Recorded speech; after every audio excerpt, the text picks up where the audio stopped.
Bonjour les amis, bonjour à vous tous. Aujourd'hui une nouvelle vidéo concernant donc ma Toyota Avensis 2 de 2004. Donc j'ai un petit souci, c'est que je me suis aperçu que quand je roulais j'avais des vibrations dans le volant. Donc voilà, regarde mon volant comment il vibre. C'est pas normal, c'est désagréable dans la main, forcément c'est agaçant. Alors ça me le fait énormément à petite vitesse. Donc on va voir qu'est-ce qui se passe tout à l'heure. Je vais la rentrer dans le garage. Donc je pense que c'est un problème d'équilibrage, on va voir ça ensemble. Donc il faut savoir que tu peux avoir au moins trois causes de vibration dans le volant. Donc la première, comme je viens de te dire, ça peut être tu perds un plomb, une jante voilée, ça peut être ça. La deuxième cause, ça peut être tout simplement, alors ça tu le verras plus en roulant tout doucement sur un parking, tu sais, par exemple tu es en train de faire des manœuvres et tu vas en braquant à fond, pardon, tu vas avoir des vibrations. Ça peut venir de ton galet tendeur qui est usagé, donc il faudra le changer avec tes deux ou un seul enrouleur, ça dépend comment est configurée ta voiture. Et ce qui se passe, c'est que donc, quand tu viens braquer à fond, ça force un peu sur ta courroie d'accessoires, et comme ton galet tendeur il est fatigué, ce qui se passe, c'est que ta courroie a tendance à battre un petit peu légèrement, et c'est ça qui te donne des vibrations dans ton volant. Ça, c'est la deuxième cause. Et la troisième cause, c'est quand tu freines. C'est-à-dire que tu vas rouler, tu freines, et la voiture, dans le volant, ça va faire un peu comme ça, comme si tu avais un balourd. Et ce qui se passe, c'est que tu as ton disque qui est voilé, et comment il se voile, en général, ça vient de tes colonnettes. Tes colonnettes, c'est ce qui est mis ce sont des axes qui sont graissés normalement, qui sont sur ton support d'étrier, et ce qui se passe, c'est que s'ils sont grippés, ton étrier il est plus flottant comme auparavant, et ça force un peu sur ton disque, et c'est comme ça que tu finis par le voiler. Donc ça, c'est les trois causes. Donc là, on va regarder plus le problème d'équilibrage.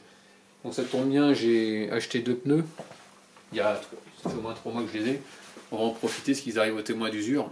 Donc on va faire un montage de pneus en même temps. Mais avant, je vais regarder si ça vient de l'équilibrage. Donc je vais mettre les roues sur l'équilibreuse pour vérifier. Allez, c'est parti. C'est parti, c'est du 21.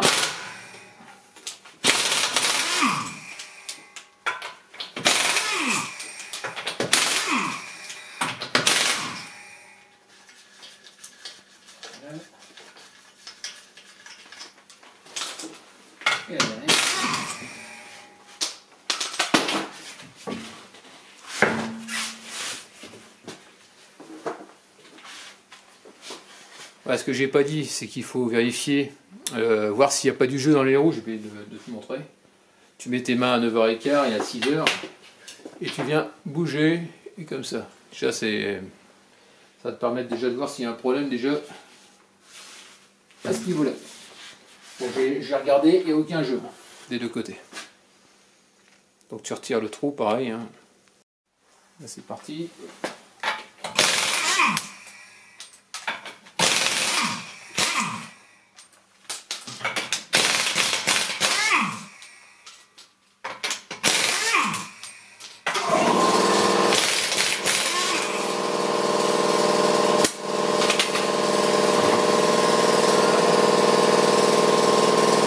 Donc là, tu viens mettre ici, voilà, pour pouvoir vérifier. Donc comme tu peux voir, tu regardes la petite réglette. Donc là, je suis à 7. Voilà, donc lui, après, tu mets, on va mettre le plomb qui est actuellement ici. Voilà. Là-bas, ensuite, là, je suis avant sur la petite réglette. Voilà. Et c'est du 16 pouces. Donc ici tu viens régler.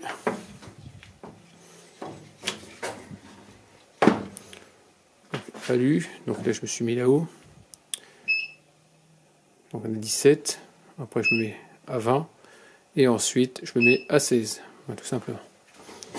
Donc là maintenant on va faire tourner la machine.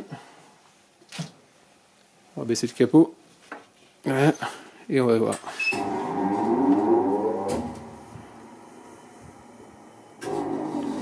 Ah, t'as vu, surprise, tu m'étonnes que ça vibre. Donc inside c'est dedans, donc 10 grammes d'erreur, et outside c'est dehors, 30 grammes. Donc voilà. Donc apparemment mes vibrations ça vient de l'avant. Donc ce qu'on va faire, c'est que je vais faire l'autre pour voir, et on va pouvoir attaquer le remplacement des pneus.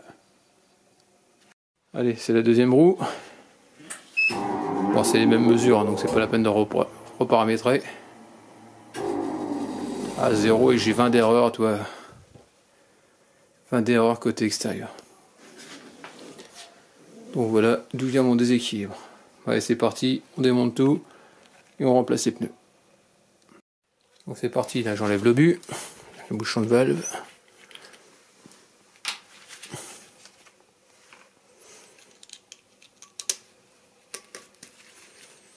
Voilà.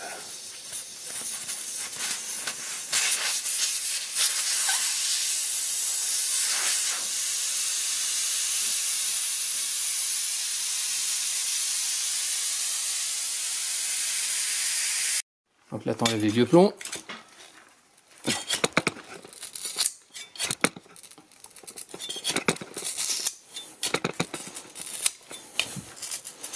Voilà. Tu fais tout le tour de ta jante. Ici il y en a à l'extérieur. Donc il faudra autre chose pour arracher.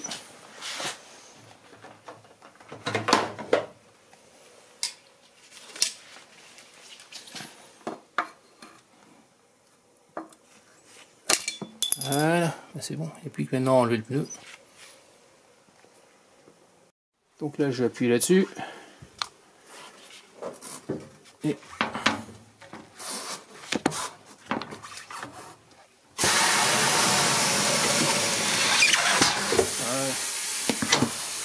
voilà. Donc là, il n'y a pas de valve électronique sur celle-là.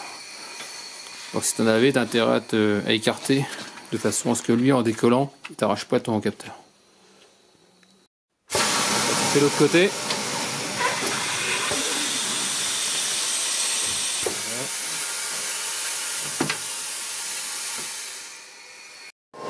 Donc là, il faut que ça soit débouchant de partout pour pouvoir le mettre sur la machine.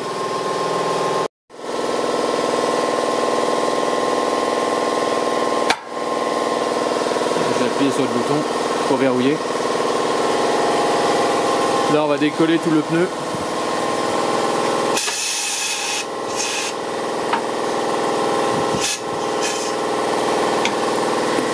Voilà.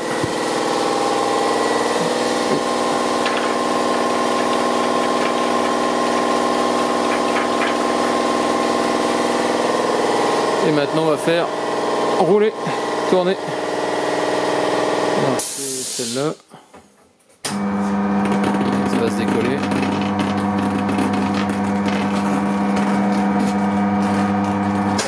Donc c'est fait, il n'y a plus qu'à glisser la baramine dedans. Et on va se positionner derrière la tête. Derrière la tête.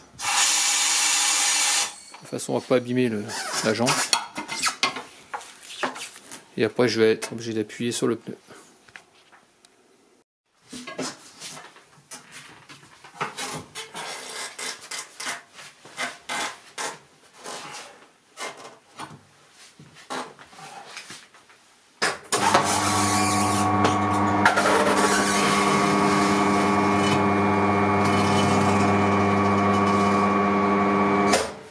Je remonte un peu vers le haut.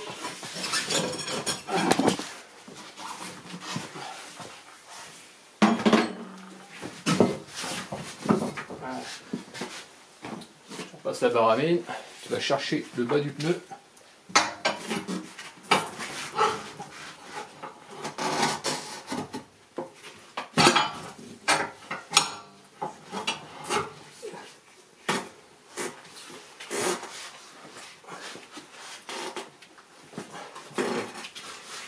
Il va, il pêche.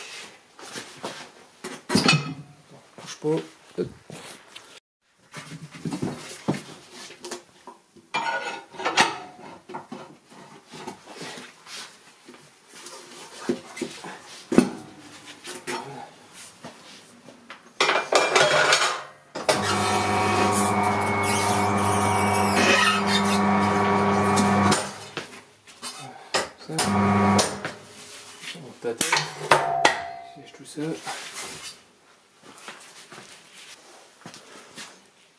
voilà, donc ici, on va...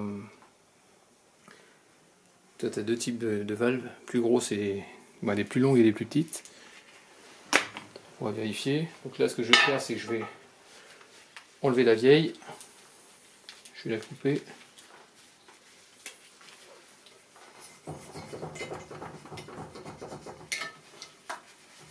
Et je vais la comparer avec l'autre.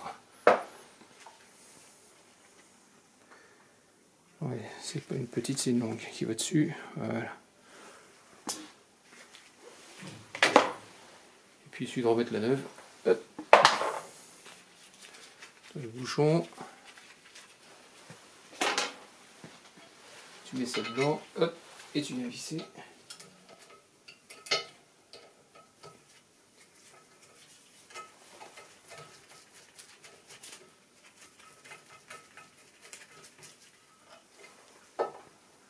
Jusqu'au claque. Voilà, c'est bon.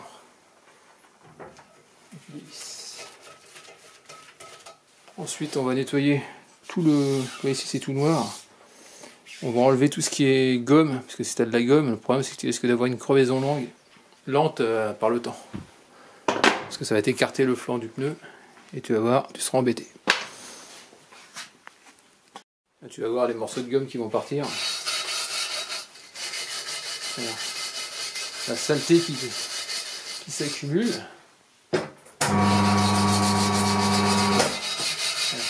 T'as vu tout ce qui se met là? C'est à cause de ça que tu te retrouves avec des crevaisons lentes.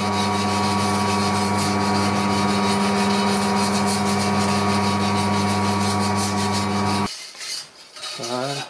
Ensuite, donc voilà, si tu es face à ta voiture, face au moteur, si tu as des trucs avec un V comme ça, le V il doit être face à toi.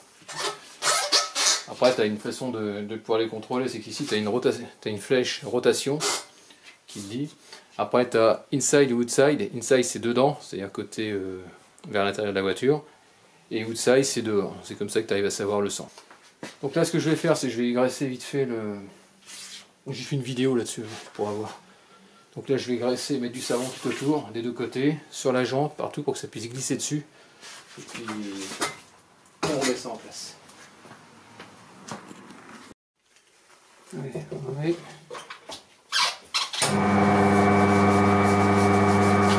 On met bien sur les bordures pour que ça glisse, autrement il aura du mal à se replaquer le pneu. Voilà. Toujours, tu fais pareil là-haut.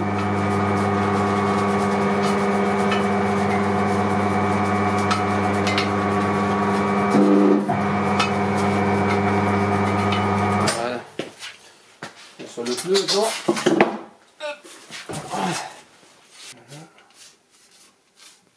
Parce que si t'en mets pas, le problème c'est que quand tu vas le monter, ça peut arriver, tu risques de déchirer ton flanc. Et si tu déchires le flanc, ton pneu il est mort. Donc ça peut éviter. Ça m'est déjà arrivé et j'étais pas content. C'est le pneu, il avait un problème, il avait un défaut de fabrication apparemment. La machine a forcé, ça m'a arraché le flanc.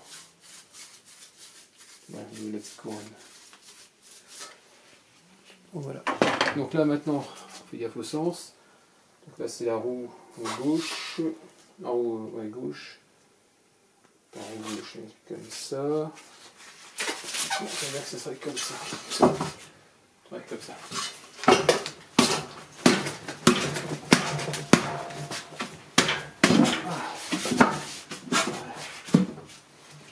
Tu remets ta tête.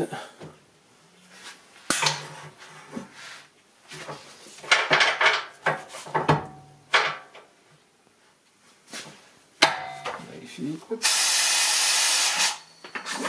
Voilà. Voilà. Je fais gaffe à la valve. Hop. Prends ça. Ok, sinon il va se la sortir.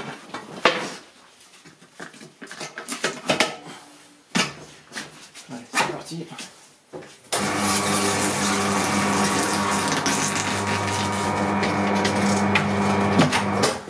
Voilà.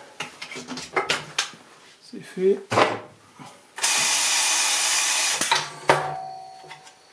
on déverrouille, et c'est bon.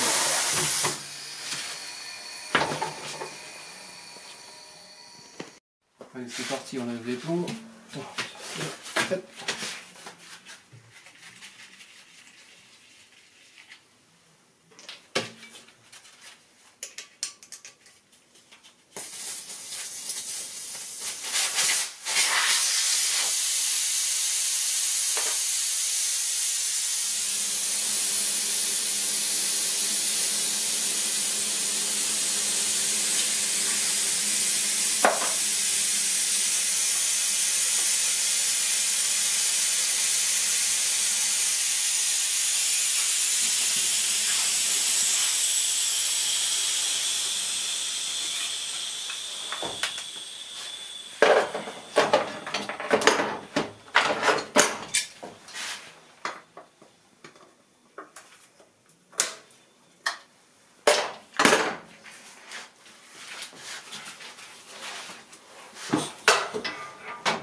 c'est le genre de truc.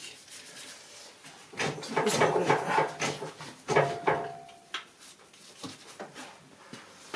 tout bête, mais toi, ça arrive.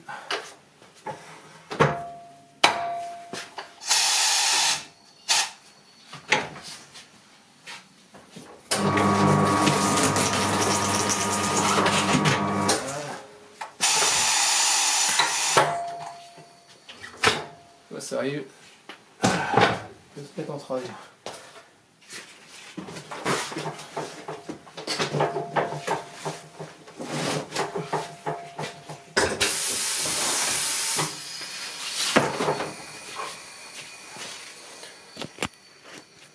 Allez, maintenant on va regonfler les pneus.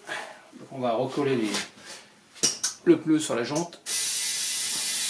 Après je vais gonfler à 2,4.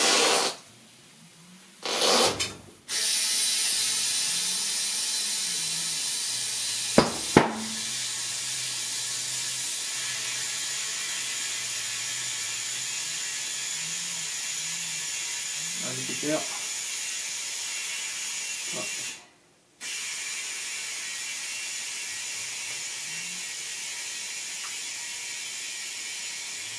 Allez, ça vient, attention. Voilà.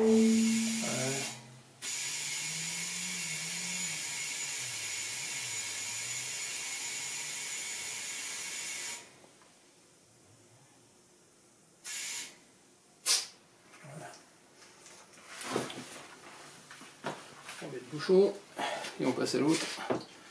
Et avant d'équilibrer, on retire l'autocollant. Ça paraît pas, ça fait au moins 1 gramme, plus d'1 gramme, donc il faut le retirer. Faut pas que ça fousse.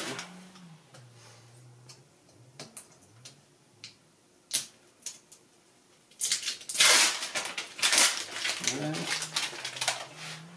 Suivant.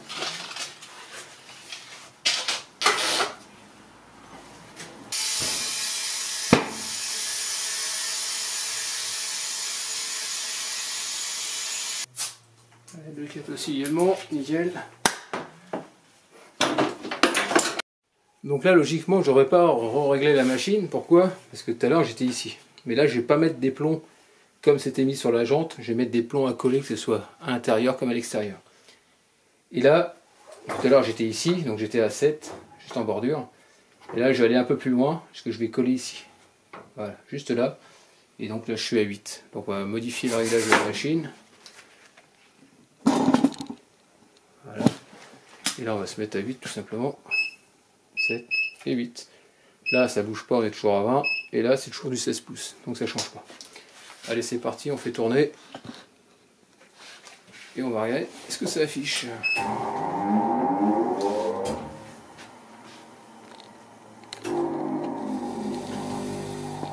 Ah, donc là j'ai pas grand chose. Donc je suis en 5 et 15. Pas pour rapport à tout à l'heure, déjà il y a une sacrée différence. Donc là on va mettre des plombs. Là je recommence, j'ai oublié d'enlever ça.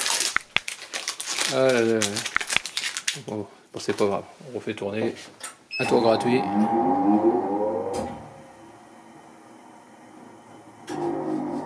Ah bah on a économisé un peu. Tu vois, plus que 5 et 10. Il n'y a plus grand chose. Donc là on relève ça. On va chercher le outside par exemple. Ah.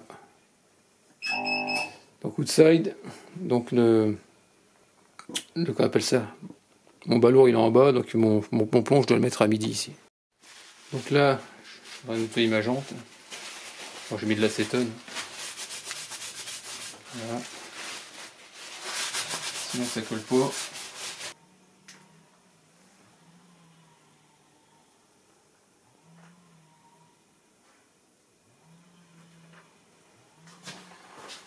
Bien droit. Voilà. Ensuite on a dit l'autre à 10.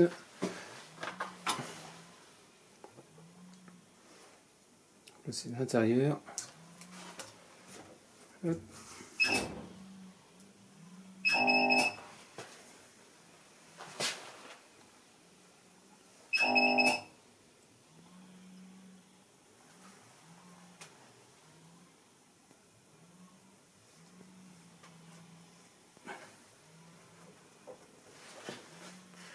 C'est collé, maintenant regardez.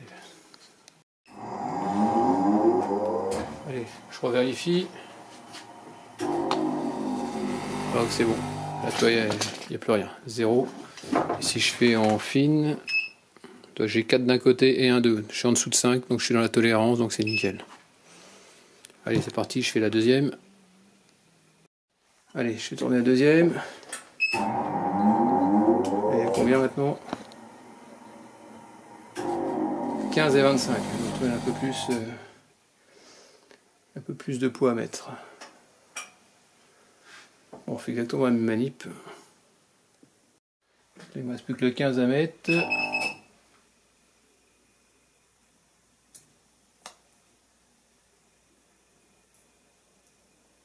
J'ai bougé la roue.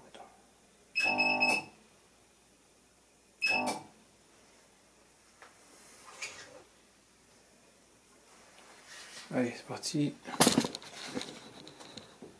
Les 15 et 25. Puis bien, hop. Ah voilà, ça y est.